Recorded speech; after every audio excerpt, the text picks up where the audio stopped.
चलते रहने की जिद। अजय पिछले 4-5 सालों से अपने शहर में होने वाली मैराथन में हिस्सा लेता था, लेकिन कभी भी उसने रेस पूरी नहीं की थी।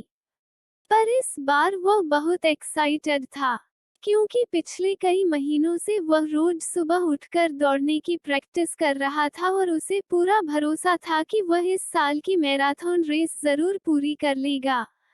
देखते देखते मैराथन का दिन भी आ गया और धायम की आवाज के साथ रेस शुरू हुई। बाकी धावकों की तरह अजय ने भी दौड़ना शुरू किया। वह जोश से भरा हुआ था और बड़े अच्छे ढंग से दौड़ रहा था। लेकिन आधी रेस पूरी करने के बाद अजय बिल्कुल थक गया और उसके जी में आया कि बस अब वहीं बैठ जाए। वह ऐसा सोच ही रहा था कि तभी उसने खुद को ललकारा, रुको मत अजय, आगे बढ़ते रहो। अगर तुम दौड़ नहीं सकते, तो कम से कम जॉग करते हुए तो आगे बढ़ सकते हो। आगे बढ़ो। और अजय पहले की अपेक्षा धीमी गति से आगे बढ़ने लगा। कुछ किलोमीटर इसी तरह दौड़ने के बाद अजय को लगा कि उसके पैर अब और आगे नहीं बढ़ सकते। वो लड़खड़ाने लगा। अजय के अंदर विचार आया, अब बस और नहीं बढ़ सकता। लेकिन एक बार फिर अजय ने खुद को समझाया, रुको मत अजय, अगर तुम जॉग नहीं कर सकते तो क्या, कम से कम तुम चल तो सकते हो।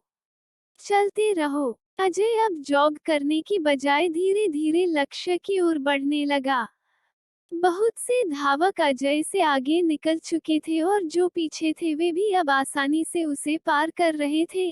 अजय उन्हें आगे जाने देने के अलावा कुछ नहीं कर सकता था। चलते चलते अजय को फिनिशर पॉइंट दिखने लगा, लेकिन तभी वह अचानक से लड़खड़ाकर गिर पड़ा।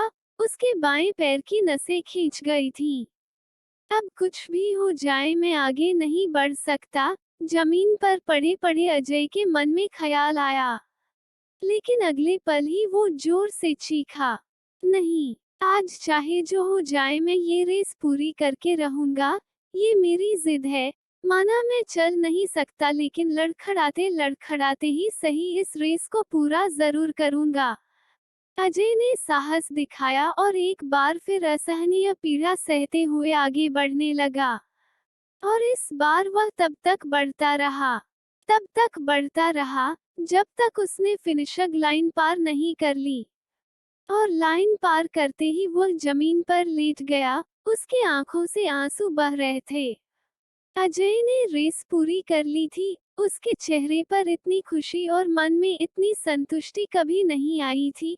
आज अजय ने अपने चलते रहने की जिद के कारण न सिर्फ एक रेस पूरी की थी, बल्कि जिंदगी की बाकी रेसों के लिए भी खुद को तैयार कर लिया था। दोस्तों, चलते रहने की जिद हमें किसी भी मंजिल तक पहुंचा सकती है। बाधाओं के आने पर हार मत मानिए। ना चाहते हुए भी कई बार कंडीशंस ऐसी हो जाती हैं कि आप बहुत कुछ नहीं कर सकते। पर ऐसी कंडीशन को कुछ भी ना करने का एक्सक्यूज मत बनाइए। घर में मेहमान हैं, आप 8 घंटे नहीं पढ़ सकते। कोई बात नहीं, 2 घंटे तो पढ़िए। बारिश हो रही है, आप 10 कस्टमर्स से नहीं मिल सकते, कम से कम 2-3 से तो मिलिए। एकदम से रुकिए नहीं, थोड़ा थोड़ा ही सही आगे तो बढ़िए। और जब आप ऐसा करेंगे तो अजय की तरह आप भी अपने जिंदगी की रेस जरूर पूरी कर पाएंगे और अपने अंदर उस खुशी, उस संतुष्टि को महसूस कर पाएंगे जो सिर्फ चलते रहने की जिद से आती है।